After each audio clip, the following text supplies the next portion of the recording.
Hola a todos, todas y todes, esperamos que se encuentren muy bien. A partir de este video vamos a trabajar sobre infancias, ¿no? Que es un tema muy interesante. Vieron que fuimos desarrollando a lo largo de la materia desde los derechos humanos de las mujeres, hemos trabajado pueblos originarios, violencia hacia las mujeres y llegamos a este momento trabajar sobre infancias, ¿no? ¿Qué será la infancia? ¿Qué normativas tenemos en Argentina y en el mundo para pensar y pensarnos acerca de los niños, niñas y adolescentes? Vamos a empezar pensando, y fíjense que está muy ligado a lo que venimos trabajando en esta cátedra desde el inicio, que también cuando nos referimos a infancia y juventudes, vamos a pensarla desde las construcciones sociales. Ser niño, niña o joven es además de una dimensión material, biológica e histórica, es una categoría socialmente construida, cargada culturalmente. Hay multiplicidad de formas y maneras de vivir la niñez y la juventud que implican no solo cuestiones estéticas y estilísticas, o sea, cómo se aparenta ser niño o niña, cómo vestimos, cómo se viste un niño, una niña o un joven, sino que vamos a ver que implica también el desarrollo de subjetividades.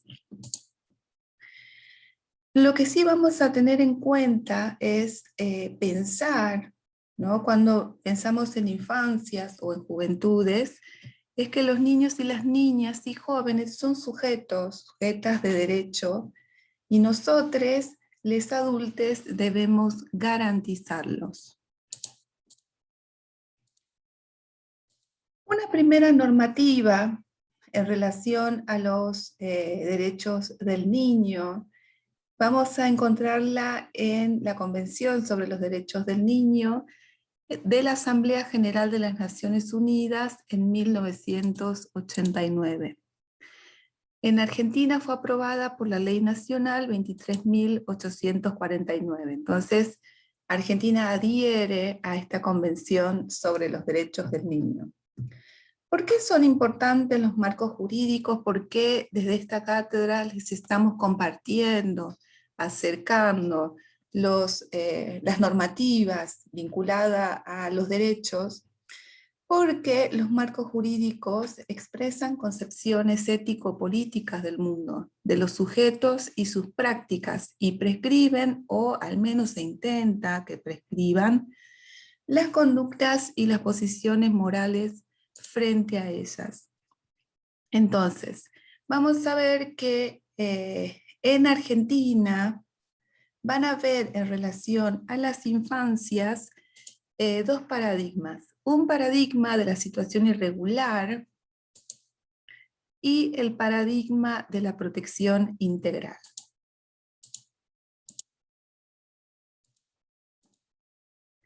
Vamos a ver las diferencias entre uno y otro, vamos a ir comparando para que ustedes vean que nuestra ley anterior en relación a las infancias se llama Ley de Patronato. Y luego se aprueba en la Argentina la Ley de Protección Integral, Ley de Promoción de Derechos de Niños, Niñas y Adolescentes. Vamos a ver que no es solo un cambio de nombre, cambio de título, sino qué implicancias van a tener y diferencias en relación a los niños y niñas. En la ley de patronato, los niños y niñas son definidos desde sus carencias. Son objeto de tutelaje, ¿no? Son objeto de tutelaje, significa que hay otra, generalmente un adulto, que se va a hacer cargo de tutelar, de hacerse cargo. En cambio, para la protección integral, los niños y niñas son definidos por lo que son son sujetos de derechos con autonomía progresiva. Entonces, fíjense, de la ley de patronato son objeto y en la protección integral son sujetos de derechos. En la ley de patronato los niños y niñas son llamados menores, pues se encuentran en proceso de desarrollo. Para la protección integral, los niños y niñas, al igual que los adultos, y además teniendo derechos específicos, son sujetos de derechos. O sea, no son llamados menores, sino niños y niñas. Y son sujetos de derechos con derechos específicos por encontrarse en desarrollo. En la ley de patronato se hace foco en los niños y niñas que viven en situaciones de pobreza, abandonados o en conflicto con la ley. En cambio, en la protección integral se comprende a todos los niños y niñas, más allá de su condición social, económica, de género, etnia, nacionalidad, y se implementan políticas públicas de carácter universal. Entonces, aquí fíjense, porque esto tiene que ver con una de las preguntas interesantes acerca de el lugar de las políticas públicas y cómo las normativas van definiendo también qué es lo importante de implementar desde el Estado, ¿no?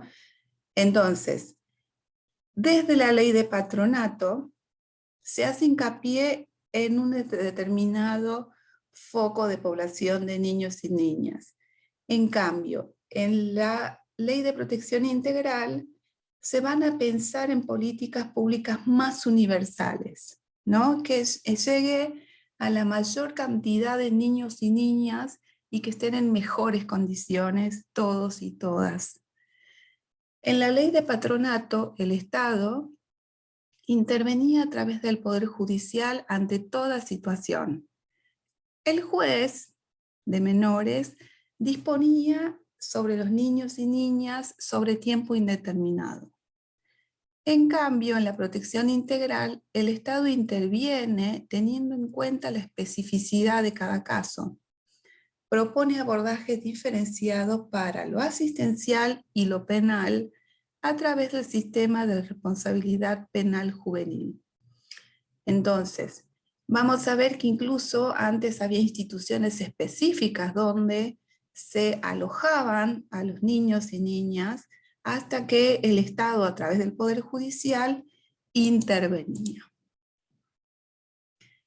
La Ley de Promoción y Protección Integral de los Derechos de Niñas, Niños y Adolescentes, número 26.061 del año 2005, entonces vamos a ver que va a ir cambiando esta concepción de los niños como menores objeto a ser concebido como sujetos de derecho.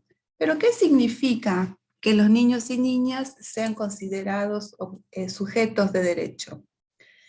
Significa que son actores y actoras activos y activas de la sociedad y de los espacios por los que circulan, que son sujetos y sujetas de cambio, que tienen voz y voluntad, que deben ser respetados y respetadas en las múltiples condiciones que los y las atraviesan y les constituyen.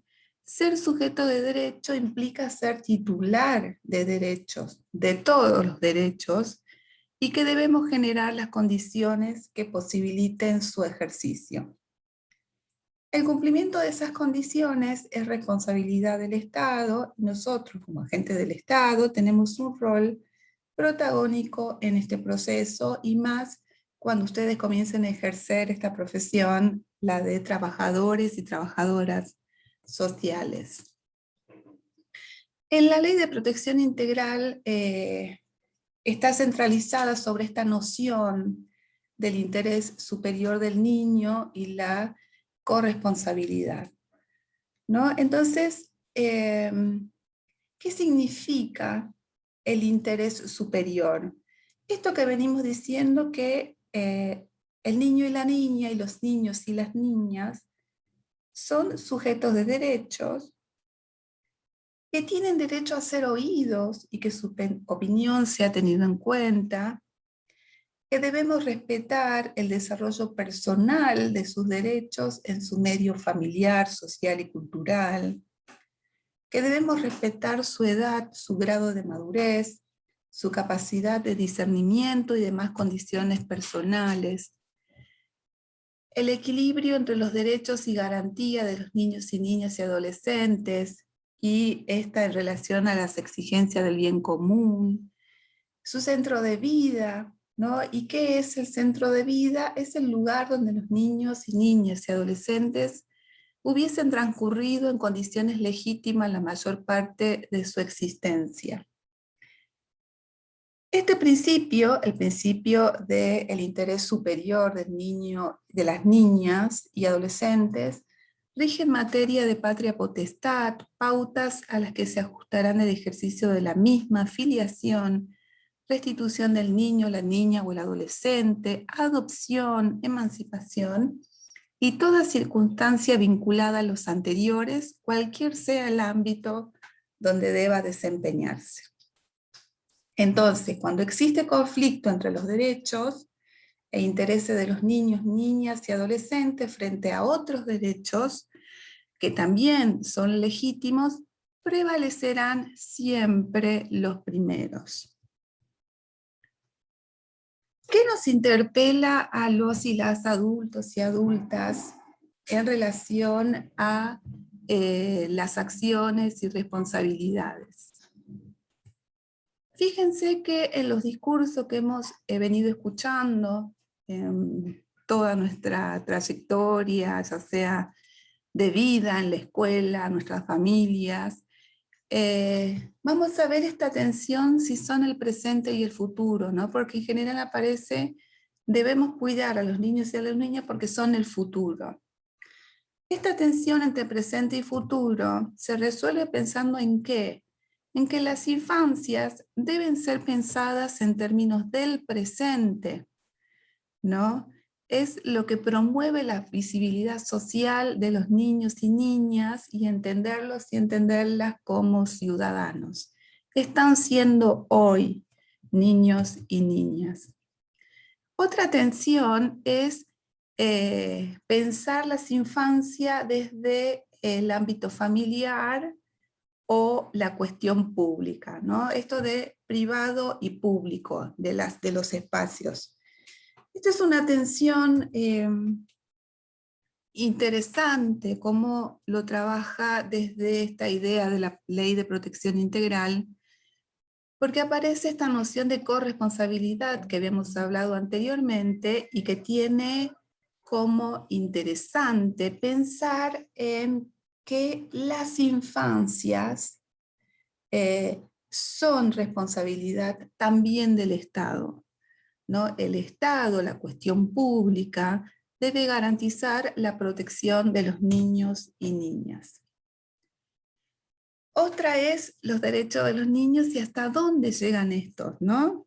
Esta por una cuestión siempre pensando desde los adultos y las adultas.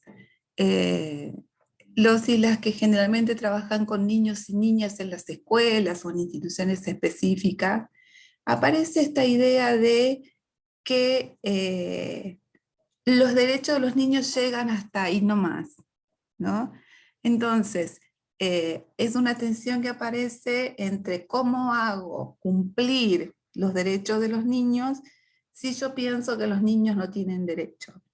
Entonces, vamos a ver que los derechos de los niños deben ser respetados y pensando en que la asimetría, ¿no? Lo que nos hace diferentes a niños y adultos, que es esta diferencia de edad, le tiene que jugar a favor de los niños. Yo como adulta debo garantizar que los niños y niñas puedan ejercer sus propios derechos. Aquí vamos a compartir esta viñeta que hace referencia al ejercicio de los niños, ¿no? Ahí tienen un tiempito para que la lean. Bueno, siempre Quino, nuestro querido Quino, dando en la tecla acerca de las infancias, ¿no? Y de estas tensiones acerca de el presente. Para los y las que no están viendo, les voy a leer. Miguelito le dice a Mafalda: no corras con los zapatos nuevos que los deshaces. No saltes sobre el sofá que los destrozás. No te arrastres por el piso que despedazás la ropa. Y en el siguiente cuadrito le dice Miguelito a Mafalda: decime, ¿qué te sirve ser niño si no te dejan ejercer? Un poco para ir reflexionando sobre los niños y niñas y la centralidad en considerarlos y considerarlas como sujetos de derecho. Hay ejemplos menos felices. Quería compartirles esta publicación de la Defensoría de Derechos del Niño, Niñas y Adolescentes, ¿no? A raíz del caso M, la defensora de los derechos de niños y niñas y adolescentes, junto con otras instituciones y organismos del Estado, tienen que salir a denunciar y a exhortar, ¿no? A propósito de una conductora de televisión que vulneran los derechos de una niña. ¿Por qué?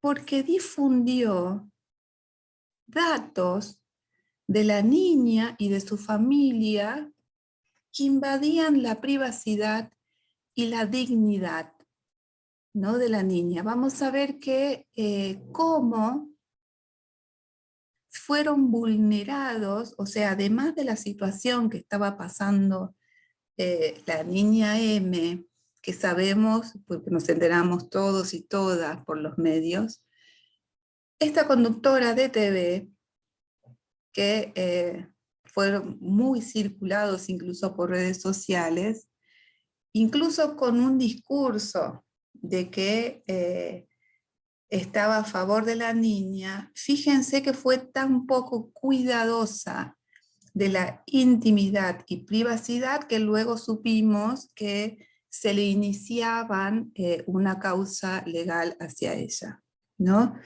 Por esta cuestión que debemos ser muy cuidadosos. Por eso desde el movimiento de mujeres, cada vez que desaparece alguna persona, mujeres o niñas, una vez que aparece o se está resolviendo la situación, les pedimos que bajen la foto, ¿no? Lo mismo y peor cuando estas situaciones se presentan con niños y niñas. Otro ejemplo ligado a un tema que ya hemos trabajado acerca de la violencia, ¿no?, hacia las mujeres y los femicidios. Vamos a ver que también en este caso los niños y niñas y niñes son afectados por femicidio, ¿no? El Observatorio de las Violencias de Género, ahora que sí nos ven, han contabilizado que en el 2021, o sea que en este año que estamos comenzando, estamos en el cuarto mes, ya hay 53 niñas que perdieron a sus madres por femicidio, ¿no? Fíjense el número, en marzo 11 niños, niñas y niñas quedaron sin madre. A través de estos ejemplos vamos mirando y teniendo en cuenta lo importante que es pensar en distintas visiones que hemos recorrido, durante nuestra vida acerca de lo que considerábamos como el género, la historia de las mujeres, el feminismo, y en este caso hemos trabajado sobre las infancias y cómo empezar a considerarlas también como sujetos de derecho. Así que cualquier cosa, ustedes saben que nos pueden contactar y seguir consultando sobre este tema. Tienen la bibliografía, la Convención de los Derechos del Niño, tienen el texto Devenir de un cambio del Patronato de Menores a la protección integral de los derechos de niños, niñas y adolescentes, de la autora de la Iglesia y otros, y también tienen una cartillita de UNICEF que se llama Superando el adultocentrismo, para que lo tengan de consulta, para que es también un concepto muy interesante para traerlo, así que les estamos compartiendo todos esos materiales. Saludos a todos.